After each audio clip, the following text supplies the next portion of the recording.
आज का बहुत ही बेहतर टॉपिक इस सेशन में होने जा रहा है और वो है क्या। देखिए, पहले तो आप एक क्वेश्चन देख लीजिए। क्वेश्चन क्या है? तो क्वेश्चन है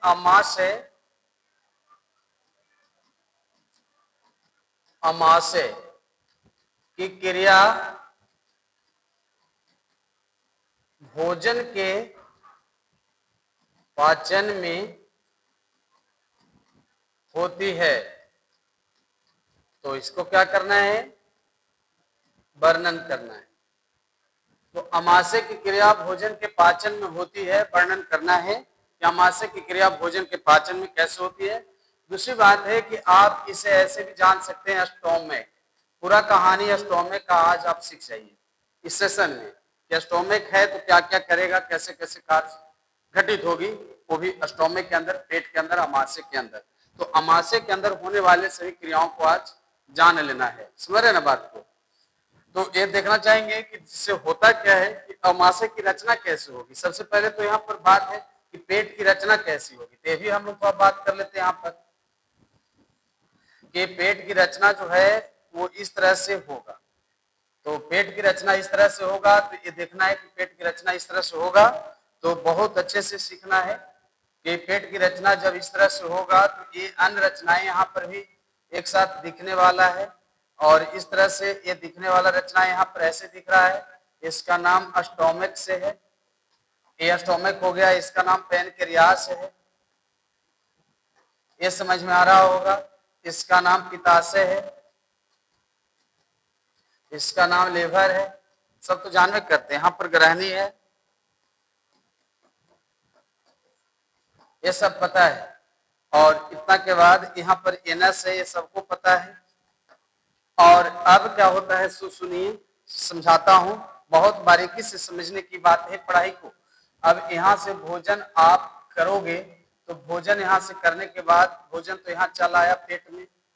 और जैसे पेट में भोजन आता है कि पेट में भोजन आने के बाद ना, पेट में भोजन आने के बाद हलचल सा हो जाता है, यानी कुछ होने लगता है। क्या होने लगता है? तो जैसे ही भोजन पेट में आता है कि यहाँ जो होता है पेट में, याद रखिएगा, गैस्ट्रिन हार्मोन होता है।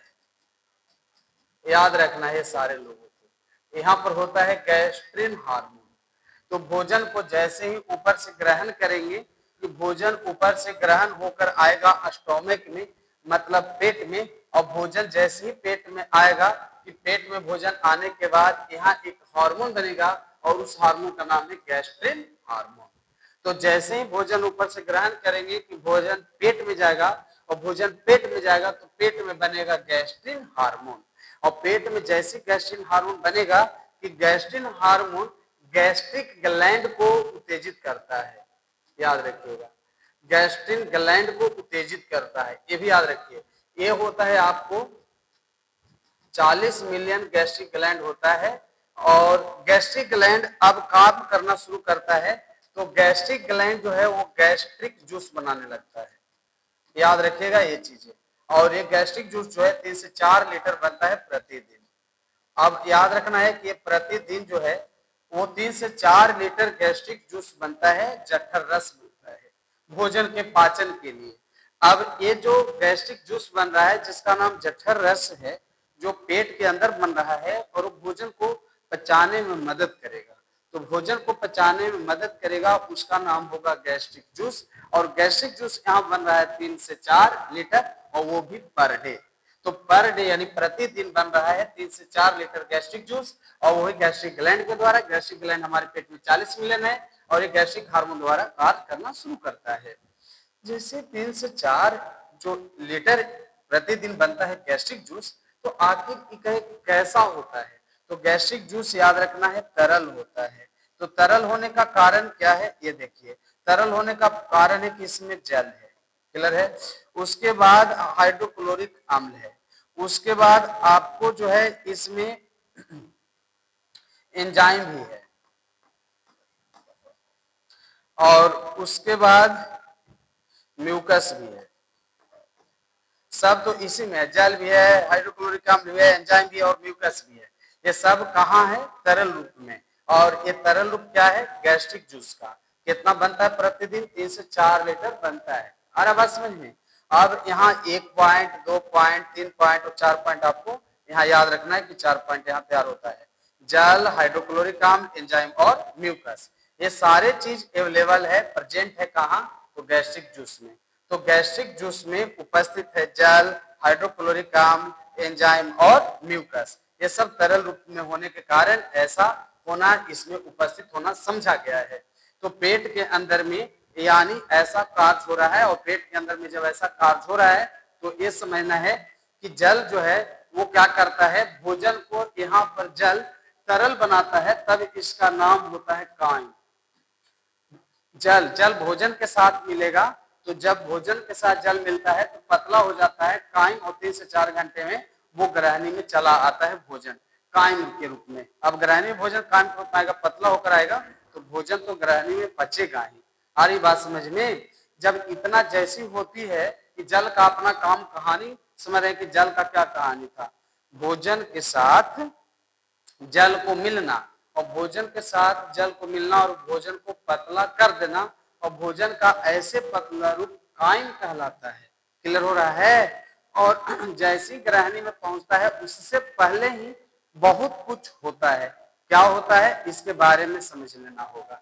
तो समझाता हूं, होता क्या है कि जो यहाँ अमाशय का जो दीवार होती है, इस दीवार में क्या होती है सो समझाता हूं अब अगला भाग में। देखिए, तो अमाशय के अंदर में अब कुछ कोशिकाएं होती है, इसके बारे में सीखे, बहुत काम आएगा। आप एंट्रेंस एग्जाम की तैयारी कर रहे हो या फिर आप कोई प्रतियोगिता परीक्षा देने वाले हो, तो यहाँ से सवाल आपको पूछा जाएगा। तो इसके दीवार में, अमाशय के दीवार में गॉबलेट सेल भी उपस्थित है। तो गॉबलेट सेल उपस्थित है, और गॉबलेट सेल का काम क्या है, यानी HCl बनाना। सब याद रखना है हर किसी को। तो गॉबलेट सेल का काम है HCl बनाना। रुक जाइए, गॉबलेट सेल का काम है म्यूकस बनाना, है ना, स्लेश में ये वाला होगा, अगला में बताएंगे। तो इसका काम है स्लेश बनाना, लसलसा चिपचिपा पदार्थ बनाना। तो गॉबलेट सेल जो है वो म्यूकस तैयार करेगा, स्लेश में तैयार करेगा, चिपचिपा पदार्थ तैयार करेगा, और वो भी कहाँ, अमाशय के अंदर। तो अमाशय के अंदर। इसके बाद गॉबलेट सेल के अलावे यहाँ पर जो होता है कि गॉबलेट सेल 1 नंबर पर हो गया, उसके बाद ऑक्जेंटिक सेल भी होता है, याद रखिएगा, ऑक्जेंटिक सेल होता है। और ऑक्जेंटिक सेल का काम है HCl बनाना, ये वाला यहाँ बन जाएगा, HCl बनाना, हाइड्रोक्लोरिक अम्ल बनाना। तो ऑक्जेंटिक सेल कई बार पूछा जाता है, आप इसमें देखोगे जो टीचर का तैयारी करने वाले हैं उसको ये TRE 2 हाँ, TRE 2 में भी ये प्रश्न पूछा गया था, ऑक्जेंटिक सेल से एक जगह पर था ये प्रश्न, और ये था। तो आपको यह ध्यान रखना है कि ऑक्जेंटिक सेल जो होता है वो HCl बनाता है। तो HCl बनाने का काम ऑक्जेंटिक सेल का है। तो ऑक्जेंटिक सेल HCl बनाता है, और गॉबलेट सेल म्यूकस बनाता है। यहाँ तक क्लियर हो गया। इसके बाद यानी और भी सेल होता है, और उस सेल का नाम होता है पेप्टिक सेल। तो आप याद रखिएगा, आगे में जो सेल है वो पेप्टिक सेल है, और पेप्टिक सेल का काम है पेप्सिनोजेन बनाना। और पेप्सिनोजेन किस रूप में काम करेगा, एंजाइम के रूप में काम करेगा। तो आप बताइए, सारे चीज तो हमने ओके कर दिए कि पेट के अंदर में पेप्टिक सेल भी होता है जो पेप्सिनोजेन को तैयार करता है। अब पेप्सिनोजेन जो होता है वो पेप्सिनोजेन के रूप में, आखिर ये सारा चीज समझ में आ रहा होगा, हर किसी को समझ में आया। अब पेप्सिनोजेन तैयार हो गया पेप्टिक सेल के द्वारा। अब ये क्या करेगा, ये और लसलसा चिपचिपा हो गया, हाइड्रोक्लोरिक अम्ल का फंक्शन बताएंगे, और आगे चलकर पेप्सिनोजेन का भी फंक्शन अब बताते हैं कि अब कहां पर किसका क्या क्या काम होगा। तो जल का काम था भोजन को पतला करना, वो तो अपना करके निकल गया। म्यूकस का काम है लसलसा और भोजन को चिपचिपा बना देना, तो ये भी मुलायम और सरल बना देगा, और हार्ड मटेरियल को सॉफ्ट बना देगा। म्यूकस भी अपना काम करके निभा रहा है। और कुछ कहा कि यदि यानी इस दीवार में कोई नुकसान पहुंचाने वाला होगा तो खाली कहिएगा। ये कहना है किसको, म्यूकस को, कि यदि अमाशय के दीवार में कोई बाधाएं पैदा करेगा तो खाली कहिएगा, हम उस बाधाओं को दूर कर देंगे जो बाधा पैदा करने वाला होगा। तो इस दीवार में जो बाधाएं पैदा करेगा उसको नष्ट करें, यानी अमाशय के दीवार को भी सुरक्षा प्रदान करता है, तो वह म्यूकस, और म्यूकस जिसके द्वारा बनता है वह है गॉबलेट सेल। क्लियर हो गया? तो यहां तक हो गया कंप्लीट। इसके बाद हम लोग बात करेंगे HCl का। HCl का बहुत सारा काम है। HCl का काम थोड़ा सा जोड़ा देते हैं आप लोग को कि HCl का जो फंक्शन है वो किस तरह से है। देखिए नंबर 1 क्या है तो समझाता हूँ। भोजन चूंकि मुंह से आया है पेट में, ठीक है, तो भोजन मुंह से जब आया है पेट में तो मुंह में जैसे गया था तो लार भोजन के साथ व्यवहार कर रहा था, और लार में टाइलिन होता है, पता होना चाहिए। तो टाइलिन होता है जिसको हम लोग PTYALIN, अब तो हमारे मुंह में टाइलिन होता है, और मुंह में जब टाइलिन होता है तो लार जो है जैसे ही भोजन को मुंह में लिए कि भोजन के साथ टाइलिन क्रिया किया, और टाइलिन क्रिया करते हुए पेट तक आया। अब पेट तक आने के बाद हाइड्रोक्लोरिक अम्ल इस टाइलिन की क्रिया को रोक दिया कि टाइलिन अब आपका कोई काम नहीं है, आप मुंह से लेकर भोजन को पेट तक आ गए हो, अब आप नहीं काम करो, अब आप काम करना छोड़ दो, जितना काम था तुमने कर दिया। तो HCl का पहला काम हो गया टाइलिन का, यानी क्या करना, काम को रोक देना। क्लियर हो गया? दूसरा इसका HCl का फंक्शन है कि भोजन को एसिडिक बनाना, कहने का मतलब अम्लीय बनाना। भोजन क्योंकि हाइड्रोक्लोरिक अम्ल है तो भोजन जो आ रहा है पेट के अंदर में उसे अम्लीय बनाने का भी काम करता है। कौन? HCl। तो HCl द्वारा जो भोजन है और अम्लीय बन जाता है, तो भोजन अम्लीय बन गया। तीसरा यहाँ पर यह जानना है कि इसके साथ यदि कोई बैक्टीरिया जीव आया है तो बैक्टीरिया जीव को नष्ट कर देना। आप समझ सकते हैं कि बैक्टीरिया जीव को नष्ट कर देगा।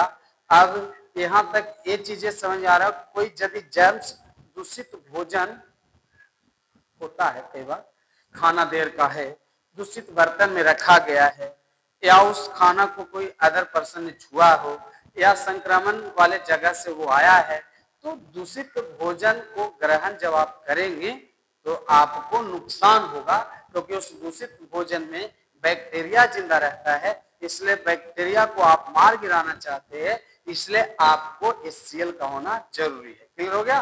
चौथा जो इसका क्रिया है वो पाचन क्रिया को वृद्धि करता है, और इसके साथ एंजाइम की क्रिया को, यानी एंजाइम को क्रिया को बढ़ाता है कि चलो एंजाइम भोजन को पचाओ। एंजाइम की क्रिया को बढ़ाने का काम HCl करता है, और एंजाइम के रूप में कौन है? पेप्सिनोजेन। इसको कहता है कि अब चल अब तुम अपना काम कर। तो बताइए यहाँ इसका काम जान गए, इसका अब तो पेप्सिनोजेन को जानेंगे कि पेप्सिनोजेन को क्या फंक्शन है हमारे पेट के अंदर में। इसलिए बहुत अच्छे से सिखाने की जरूरत होती है, और यहाँ पर यह सीखना है कि पेप्सिनोजेन का यहाँ पर फंक्शन क्या है, इसके बारे में विचार कर लेते हैं। और इस फंक्शन को कोई बढ़ा रहा है तो HCl, तो HCl द्वारा पेप्सिनोजेन कैसे काम करेगा इसके लिए हम लोग आगे बात करते हैं पेज बदल कर। तो सबसे पहले क्या होती है कि पेप्सिनोजेन जो तैयार होता है हमारे पेप्टिक सेल के द्वारा, तो पेप्सिनोजेन काम करने की हालात में नहीं रहता है, ये क्लियर बात है। हाँ, पेप्टिक सेल द्वारा जब पेप्सिनोजेन बनता है अमाशय के अंदर में, तो पेप्सिनोजेन काम करने की हालात में नहीं है, तो उस पर हाइड्रोक्लोरिक अम्ल कार्य करने लगता है, और यानी अपने H आयन की उपस्थिति में, यानी ध्यान देना है H आयन की उपस्थिति में पेप्सिनोजेन पर, तो पेप्सिनोजेन पर हाइड्रोक्लोरिक अम्ल का H आयन कार्य करता है। ध्यान दीजिए, हाइड्रोक्लोरिक अम्ल का H आयन पेप्सिनोजेन पर काम करता है, और पेप्सिनोजेन को देखिए यहाँ पेप्सिन में बदल देता है, तो ये रहता है इनएक्टिव और इसको कर देता है एक्टिव। ये समझ जाइए, यानी जो काम करने लायक नहीं रहता है उसको काम करने के लायक बदल देता है, और ऐसा कोई काम कर रहा है, तो ऐसा कोई काम कर रहा है तो हाइड्रोक्लोरिक अम्ल का H आयन काम ऐसा कर रहा है। तो हाइड्रोक्लोरिक अम्ल का H आयन पेप्सिनोजेन को पेप्सिन में बदला, यानी इनएक्टिव से एक्टिव बना दिया। काम करने के हालात में नहीं था, अब काम करने की हालात में बन चुका है, आ चुका है। ओके, अब जब यहां तक हो गया तो ये देखना है कि आगे क्या करता है, उसके लिए थोड़ा विचार कर लीजिए। अब जैसे ही पेप्सिन यानी खाना में जो प्रोटीन चीज था ना उसको पहचाना, पेप्सिन। और पेप्सिन जब प्रोटीन पर, चूंकि पेप्सिन प्रोटीन पाचक एंजाइम होता है, ये भी याद रखिएगा, पेप्सिन और प्रोटीन और पाचक, ठीक है, सब पी से है।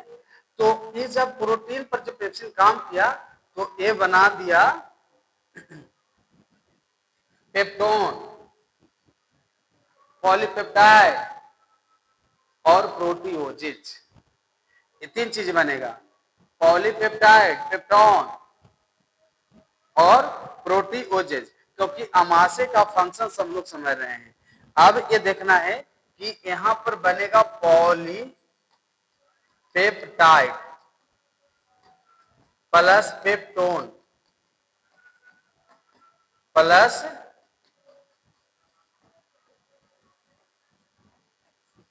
देखिए प्रोटीन पर पेप्सिन, पॉलीपेप्टाइड, पेप्टोन और प्रोटीओजेज।